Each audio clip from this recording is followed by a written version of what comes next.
And welcome back to For Such a Time as This, the place where there is no such thing as a silent witness. Here to discuss end time prophecies with Rick. As always, Rick, how are you? Doing fine, thank you, Pastor. Well, this is going to be an interesting week because there are some things that are going on that we are struggling. We're struggling to understand the position of our president, to be honest.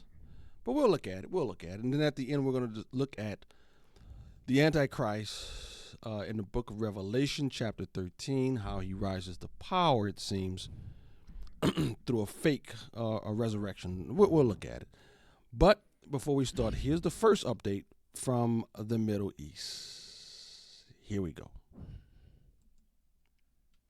Together with Steve Witkoff, and he brought these two in to handle it. It perplexed me. We have a Secretary of State named Marco Rubio. Why wasn't he the one involved in these negotiations? Nonetheless, these two were involved in the negotiations. This is completely politically incorrect. I'm not speaking for Tony or FRC. I'm not speaking for Jack or for this wonderful church. But I was very concerned because of the historical nature of the relationships that both Mr. Witkoff and Jared Kushner had with Saudi Arabia and with Qatar.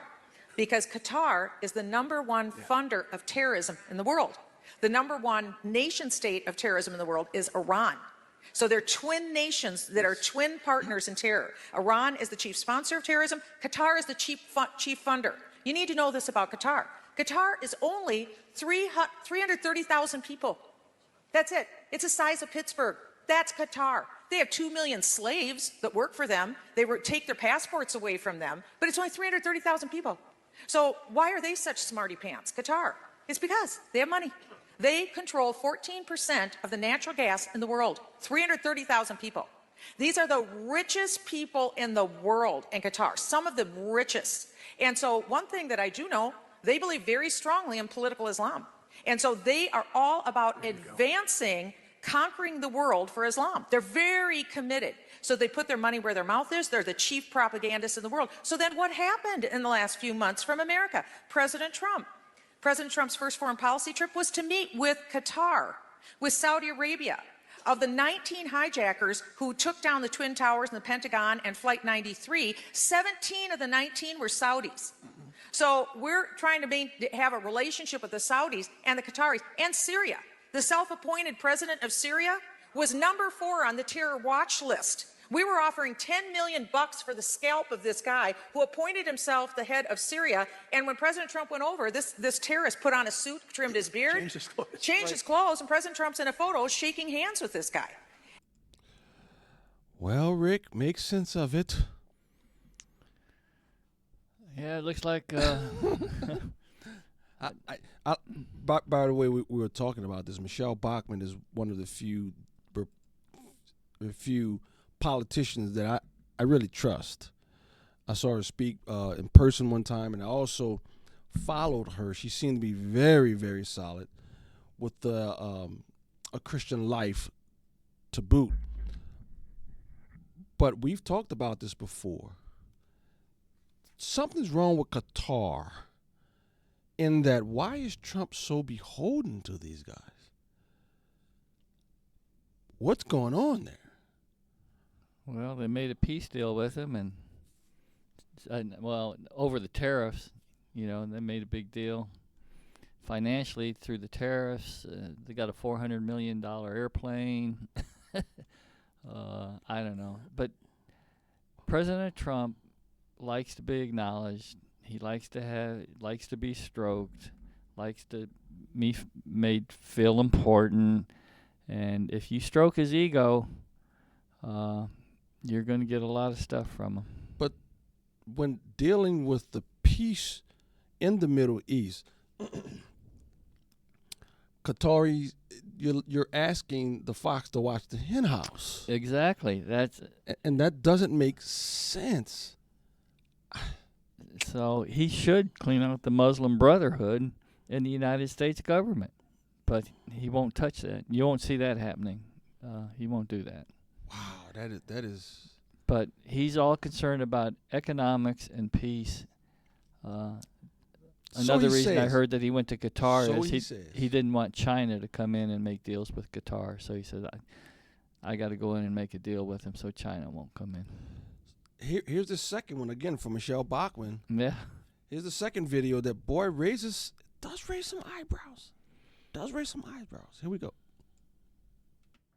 So I'm standing back trying to watch what's going on. So then the plan comes out, and this made all the bells go off in my head, because contained with the plan is the understanding that Israel, that by the way, they were within 2 weeks of winning this war with Hamas. They already controlled 80% of Gaza. They were just right there coming in for the victory. Go back to World War II. We soundly defeated Imperial Japan, soundly defeated Nazi Germany.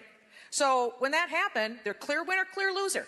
That's what you need in the Middle East for the Arab mind. That's right. The Arab mind needs to know there's a clear winner, clear loser, and by the way, the loser loses land. That's how the Arab mind works. So just about as Israel is reaching the goalpost, in comes our envoys, Wickoff and Jared Kushner, and say, wait, stop it. You can't win. Sorry, we're not going to let you win. And so now we're going to have a ceasefire.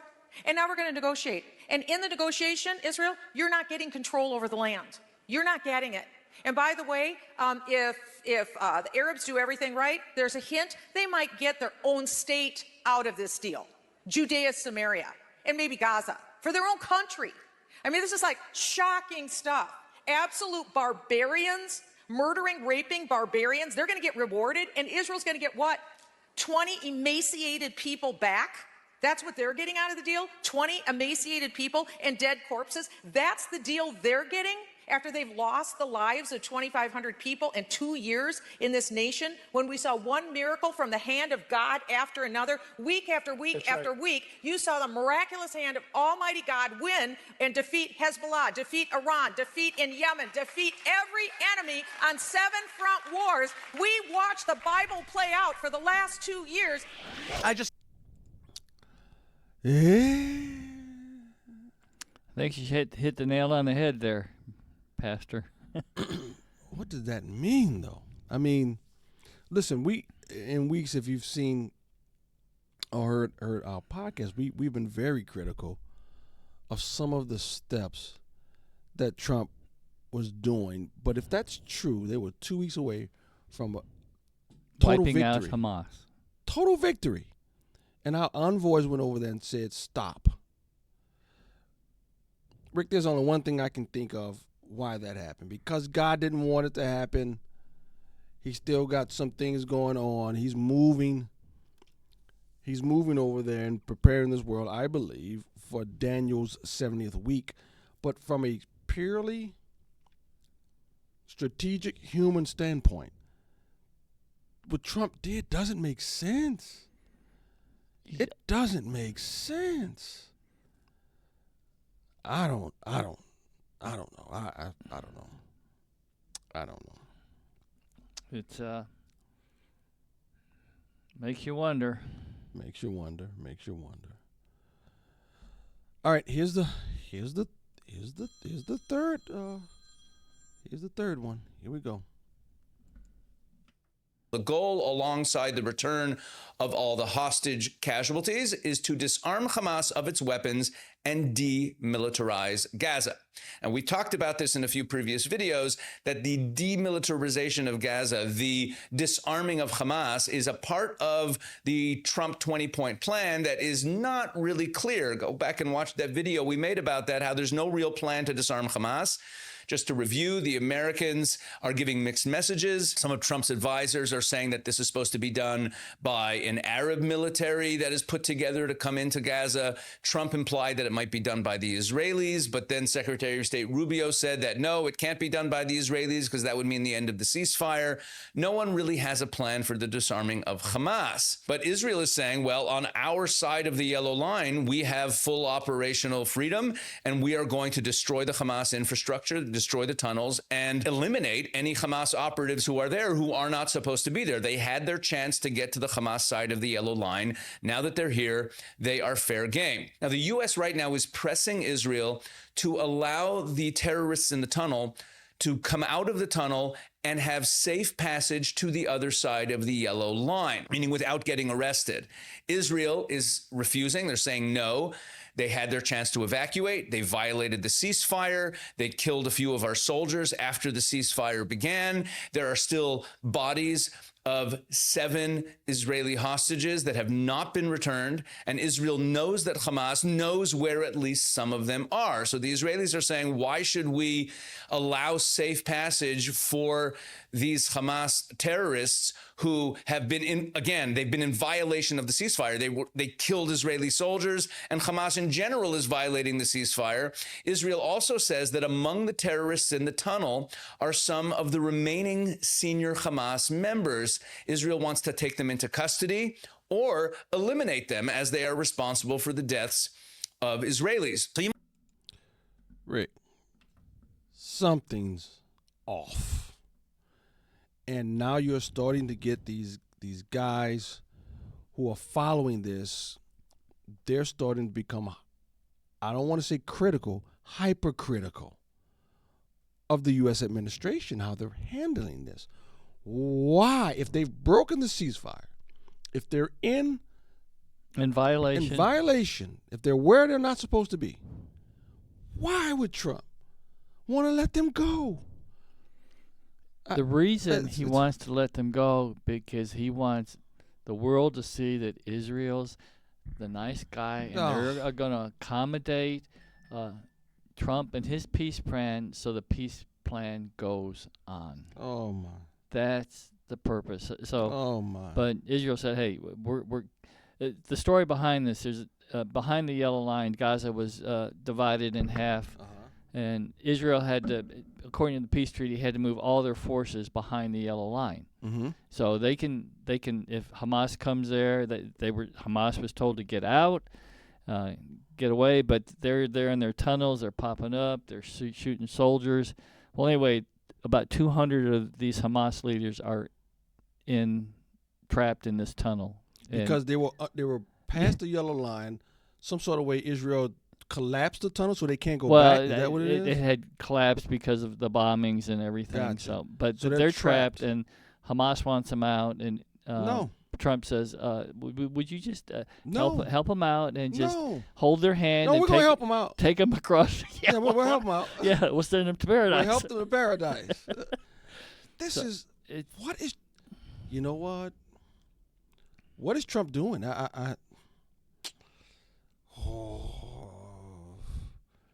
This is not good. It's not good. And you know what? And I tell you, Michelle, I literally can count on one hand the politicians and the past politicians that I trust somewhat. On one hand, Michelle Bachmann's one of them. Yeah, she's a truth teller. I think that's why she's no longer in Congress. That's why probably she's no longer in politics. All right, here's. Go ahead. Something else. So the other thing, and we didn't do a video on it, but Hezbollah has been kind of silent in the North Lebanon. They have rearmed in these last 6 months to 9 months. They have rearmed and are getting ready to attack Israel. You think so? Again. Yep. So I find that hard to believe too. If they do that, Rick, then the U.S. has to step in. So. And guess most of their armaments have been coming through Syria, and Oh no! We're friends with Jolani. No! Not through the guy who was just in the White House yucking it up with Trump. No, that can't be, Rick. No, that can't be. So Israel told Lebanon, clean up your mess, get rid of Hezbollah, which they can't do, and so Israel's going to go back in Lebanon and start to get rid of Hezbollah again. Because we gave them 6 to 9 months to rearm. Again. And you telling me our U.S. military, this is... and so the other thing with Israel for 2 years has destroyed 80% of the infrastructure and buildings in Gaza. 80%. And Hamas is still there. So I don't know, and Israel's one of the top 10 military powers in the world. They could have done much worse. Yeah. So how is some little Arab nation going to come in and get rid of Hamas? They're friends, they're buddies. They're going to say kumbaya, kumbaya's off, and we're going to come in and kill all the Hamas. Who's saying it? Qatar saying that? No, I'm saying which Arab nation is going to take a military force into Gaza to No. destroy their Muslim brothers? None of them. None of them. Oh, you talking about how is Hamas going to be disarmed? You're saying? Yeah, Yeah, yeah. that's not going to happen. You know what's going to happen? Grazing field. The last 20% Israel has to wipe out Yeah, and Israel- turn into a grazing field. I think until it's going Trump- to get to an end where this is going to collapse, and Israel says, "Oh, we're just going to finish it." Yeah. To heck with the peace treaty. Has to. Iran's- What peace treaty? Yeah. You mean a peace treaty where they keep popping up shooting Israeli soldiers in Gaza? Yeah. Well, you know how we change languages. Peace and war are synonymous terms now. They don't mean peace means war. That's just crazy. That's just crazy. All right, here's the last one. A report just came out from the New York Times stating that it's only a matter of time until Israel has another war with Iran. Apparently, Iran is stockpiling uranium at an unreal speed. The report said that these strikes in June from Israel and the US might not have completely crippled Iran's nuclear program. The report said, quote, Iran's stockpile of highly enriched uranium, enough to make 11 nuclear weapons, is either buried under rubble, as Iran claims, or has been spirited away to a safe place, as Israeli officials believe. According to this report, there are also a couple of other factors that make another war with Iran likely. Number one is the US 2015 deal with Iran apparently expired recently, and now the US is pretty heavily sanctioning Iran. And number two, Iran is working around the clock right now on a new uranium enrichment site. Also, they've been seriously upping their missile production game with the goal to be able to fire 2,000 missiles at one time instead of 500 over the course of 12 days. An Iranian project director said this, quote, Israel feels the job is unfinished and sees no reason not to resume the conflict, so Iran is doubling down preparedness for the next round. I talked about it a few weeks ago, but Ayatollah Khamenei has also returned to X recently, making some very weird and unusual statements, maybe even hinting that the US hadn't completely destroyed their nuclear sites. Oh, hits just keep on coming. Well, Israel wanted to go back in and finish Iran off. And guess who told them to stop? Yeah, that's something. They said, oh, no, we're going to have peace now. And we're going to kiss and make up. And Israel, you just hold off there. We're going to be working on this peace treaty over here. We don't want to interrupt with that. Yeah, that don't sound good. And so while Iran's been sitting there, no one's paying any attention. They're building up their missiles. They're building up their uranium. Where are they getting the money from? I thought there were sanctions on there. Is Russia buying their... Well, they can get as much money as they want from Qatar. You think... No. Qatar is funding Iran? I think if they need help, they'll help them. If that's true, Rick, Trump looks like a fool. So He looks like a fool. Qatar is all in on the Muslim are going to rule the world, and so I don't know. I get mixed up between the Shiites and the Sunnis, and I think Iran's the Shiites. and is Qatar. But Qatar Sunni, they're the only one, right? Shiites, Yeah, I don't. right? I get them mixed up, but anyway, so it's a mess. It's not light and darkness cannot work together. Oh man. All right. Speaking of darkness, let's shift for just the last few minutes, real shortly, to our spiritual discussion, which comes from Revelation 3:13. When speaking of the Antichrist, as he comes to power, one of the heads of the beast seemed to have had a fatal wound, but the fatal wound had been healed. The whole world was filled with wonder and followed the beast. People worshiped the dragon because he had given authority to the beast, and they also worshiped the beast and asked, who is like the beast? Who can wage war against it? Rick, you want to make a few comments with this? So when the Antichrist comes on the scene, he's not going to be made known until the according to 2 Thessalonians 2, we are not going to know who the Antichrist is until he walks into the temple and to desecrate the temple. Abomination, which makes Abomination of desolation. Mm-hmm. However, Revelation 13 says that the world's going to have some reason to all of a sudden just fall head over heels over this guy. Correct. So, I mean, there's a lot of stuff going on in the world, a lot of people dying, a lot of war going on, even though he says peace. And here it says in Revelation that he receives a deadly wound. So I don't know what version yours is. ESV says the beast seemed. Did yours say seemed to have a fatal wound? Mine says deadly wound. Did he seem to have it, or what? How does it read? It says, and I saw one of his heads, as it were, wounded to death. As it was. And his deadly wound was healed. Gotcha. So it's kind of vague. If well, if the deadly wound was healed, then it wasn't deadly. You know? Well, but regardless of whether it's real, Satan can't raise people from the dead.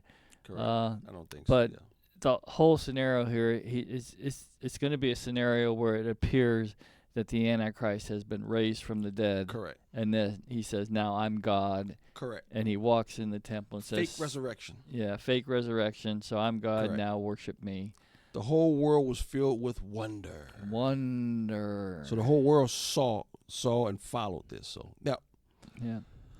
All right. So that's going to be the big deceit. Yep. They worship the beast. Worship the beast because like it. He said, "I was raised from the dead and I'm God." Just mimicking Christ's resurrection. Yeah, they try. So we may see that in our lifetime. I think it's possible. Could be wrong, but hey, we'll see. Yeah, well, this peace treaty here, the stuff's got to get cleared up. So. There is a peace treaty? I guess so. Well, that's what we're told. That word is thrown around a lot, but the word does not match up with what's going on. Yeah, so peace treaty with rockets and bullets flying. I guess I don't understand what peace treaty means then. Yeah. So, thank you all for watching and listening. Thank you all. Come back next week. We'll talk more about it. Till then, thank you. Thank you, Rick. Thank you, Pastor. Thank you all. Till next time. God bless.